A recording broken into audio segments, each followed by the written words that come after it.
Hola, ¿qué tal? En esta nueva sesión les tengo preparado un video donde aprenderemos a usar la base de datos PDB o la Protein Data Bank. Espero sea de su agrado y sin más, ahí les va. Hola, ¿qué tal? En esta nueva sesión hablaremos sobre el PDB o la Protein Data Bank.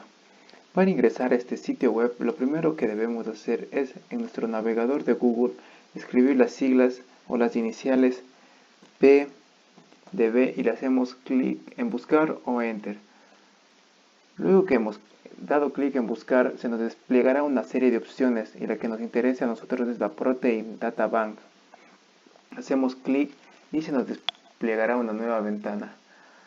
En esta nueva ventana podemos observar varias opciones que donde podemos buscar, visualizar, analizar y descargar diferentes tipos de proteínas.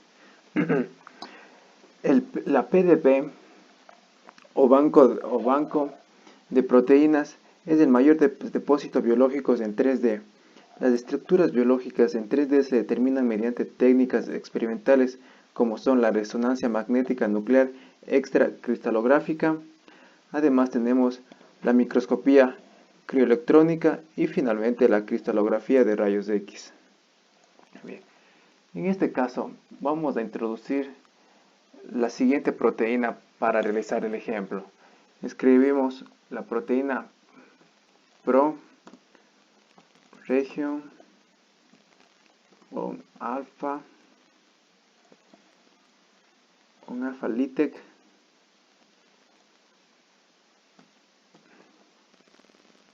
alfa LITEC protease. Damos clic en buscar o en enter.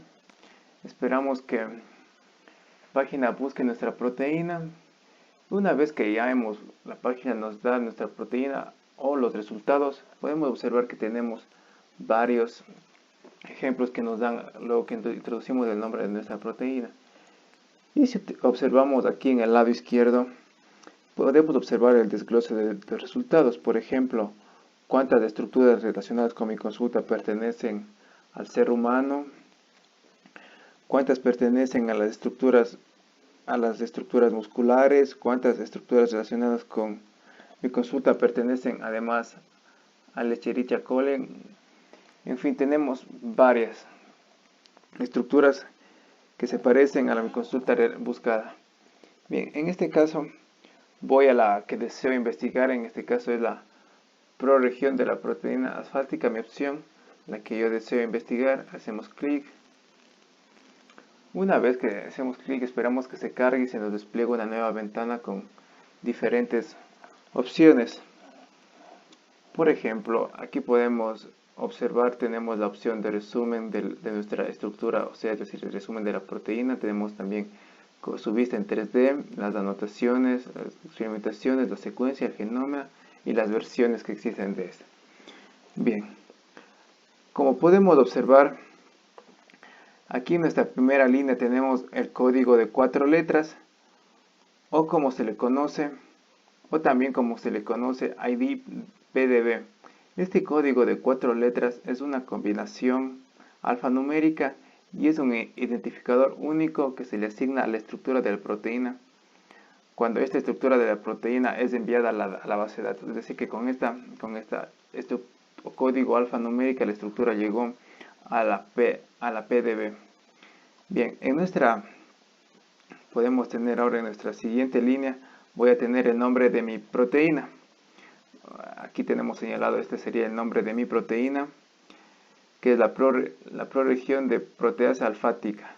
Y en la tercera línea voy a tener, o me informa sobre el identificador único asignado al manuscrito que se publica en esta estructura, o también también se le conoce a esto como el número DOI, como tenemos aquí en sus iniciales. Este es el número DOI de nuestra estructura. De igual forma, si procedemos ahora a la cuarta línea, voy a tener una idea de la clasificación de la proteína que estoy investigando. La clasificación o la proregión. Luego tenemos en la siguiente línea el organismo al que pertenece nuestra proteína.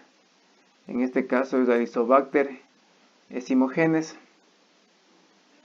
que pertenece a nuestra proteína. Y luego en la siguiente línea tenemos el sistema, en nuestra siguiente línea tenemos el sistema de expresión. En este caso tenemos que el sistema de expresión es el Escherichia coli.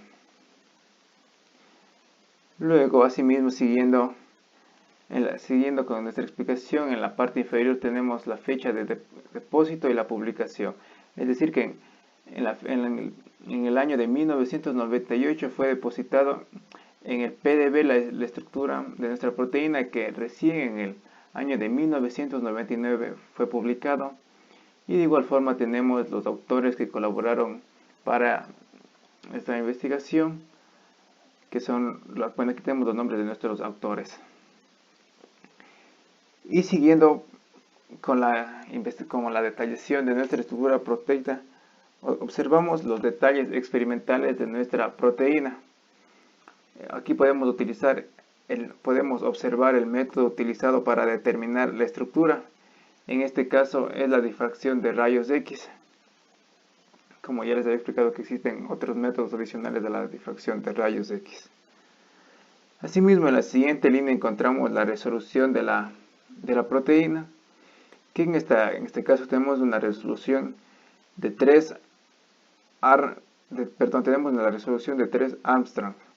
Y en este caso se puede decir que en cuanto menor sea la resolución, es mejor. En este caso una resolución de 2 Armstrong es mucho mejor a la resolución de 3 Armstrong. Bien, luego tenemos los valores, eso no vamos a entrar en detalle en este curso. Luego tenemos la literatura asociada a este escrito de la proteína. Podemos observar cómo está el escrito de la proteína en la publicación.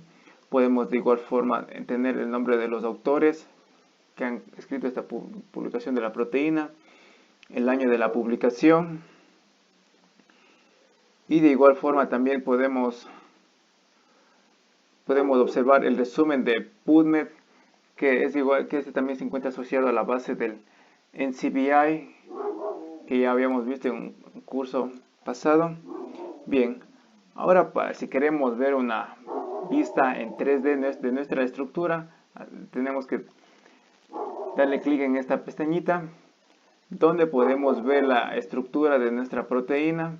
Si empezamos a girar con nuestro ratón, podemos ir moviendo o maniobrando la estructura de nuestra proteína. Como podemos ver, es una estructura que tiene una forma enrollada. Además, también podemos observar la estructura de la línea que representa la proteína.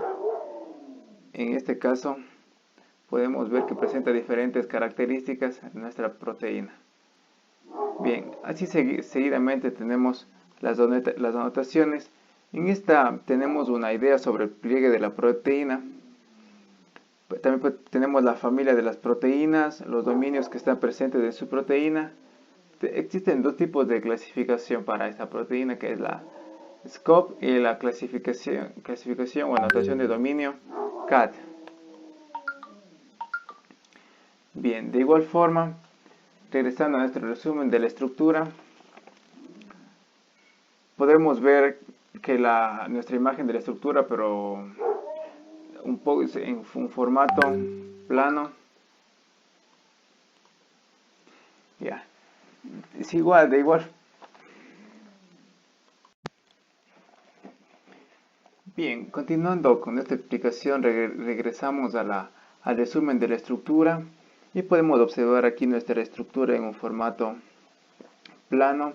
En la parte inferior podemos observar cómo son algunos datos sobre la estructura, por ejemplo, el peso de la estructura, que en este caso son 53.5 kilodaltos.